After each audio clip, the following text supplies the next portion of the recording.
वट सावित्री अमावस्या 22 मई 2020। कथा सुनने से पति की लंबी आयु होगी, पति के संकट खत्म होंगे, सुख समृद्धि मिलेगी।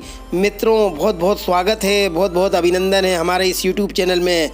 आइए वट सावित्री अमावस्या का महत्व जानते हैं। वट सावित्री अमावस्या की कथा सुनने से पति की लंबी आयु होगी, पति के संकट खत्म होंगे, सुख समृद्धि मिलेगी।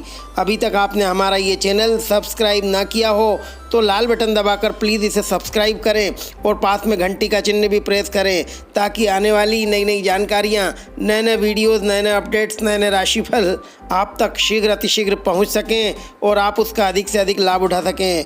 मित्रों, प्रतिवर्ष ज्येष्ठ मास की अमावस्या को उत्तर भारत की सुहागिनों द्वारा ज्येष्ठ मास की अमावस्या को भारत की सुहागिन महिलाओं द्वारा वट सावित्री व्रत का पर्व मनाया जाता है। कहा जाता है कि वट वृक्ष की जड़ों में ब्रह्मा, तने में भगवान विष्णु व डालियों व पत्तियों में भगवान शिव का निवास माना जाता है।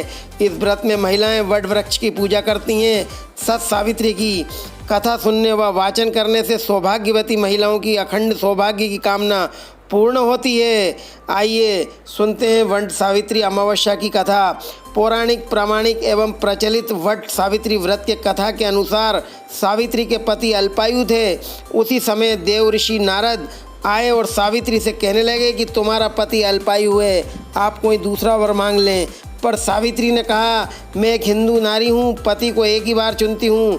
इसी समय सत्यवान के सिर में अत्यधिक पीड़ा होने लगी। सावित्री ने वट वृक्ष के नीचे अपने गोद में पति के सिर को रख लिया, उसे लेटा दिया। उसी समय सावित्री ने देखा अनेक यमदूतों के द्वारा यमराज आ पहुँचे हैं। सत्यवान के जीव को दक्षिण दिशा की ओर ले जा रहे हैं। यह देख सावित्री भी यमराज के पीछे पीछे चल देती है।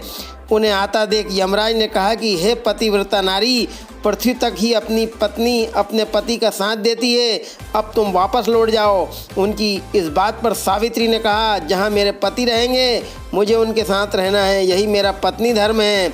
सावित्री के मुख से यह उत्तर सुनकर यमराज बड़े प्रसन्न हुए। उन्होंने सावित्री को वर मांगने को कहा और बोले, मैं तुम्हें 3 वर देता हूँ, बोलो तुम कौन कौन से 3 वर लोगी। तब सावित्री ने सास ससुर के लिए नेत्र ज्योति मांगी, ससुर का खोया हुआ राज्य वापस मांगा एवं अपने पति सत्यवान के 100 पुत्रों की मां बनने का वर मांगा। सावित्री के ये तीनों वरदान सुनने के बाद यमराज ने उसे आशीर्वाद दिया और कहा, तथास्तु, ऐसा ही होगा। सावित्री पुनः उसी वट वृक्ष के पास लौट आई जहाँ सत्यवान मृत पड़ा हुआ था। सत्यवान के मृत शरीर में फिर से संचार हुआ। इस प्रकार सावित्री ने अपने पतिव्रता व्रत के प्रभाव से न केवल अपने पति को पुनः जीवित करवाया, बल्कि सास ससुर को नेत्र ज्योति प्रदान करते हुए उनके ससुर को खोया राज्य फिर वापस दिलवाया। तभी से वट सावित्री अमावस्या और वट सावित्री पूर्णिमा के दिन वट वृक्ष का पूजन अर्चन करने का विधान है। यह व्रत करने से सौभाग्यवती महिलाओं की मनोकामना पूर्ण होती है, उनका सौभाग्य अखंड रहता है। सावित्री के पति धर्म की यह कथा सुनने से निश्चित रूप से सभी प्रकार के दुख दूर होते हैं, पति की लंबी आयु होती है। सावित्री के पतिव्रता धर्म की कथा का सार यह है कि एकनिष्ठ पति परायणा स्त्री अपने पति को सभी दुख और कष्टों से दूर रखने में समर्थ होती है। जिस प्रकार पतिव्रता धर्म के बल से ही सावित्री ने अपने पति सत्यवान को यमराज के बंधन से छुड़ा लिया, इतना ही नहीं, खोया हुआ राज्य भी तथा अंधे सास ससुर की नेत्र ज्योति भी वापस दिला दी। उसी प्रकार महिलाओं को अपना गुरु केवल पति को ही मानना चाहिए, गुरु दीक्षा के चक्र में इधर उधर नहीं भटकना चाहिए। यह कथा जो भी सुनता है उसके पति की लंबी आयु होती है, पति के संकट खत्म होते हैं, सुख समृद्धि मिलती है, सभी प्रकार के सुख वैभव ऐश्वर्य प्राप्त होते हैं। शुभकामनाओं के साथ नमस्कार। जय श्री कृष्ण।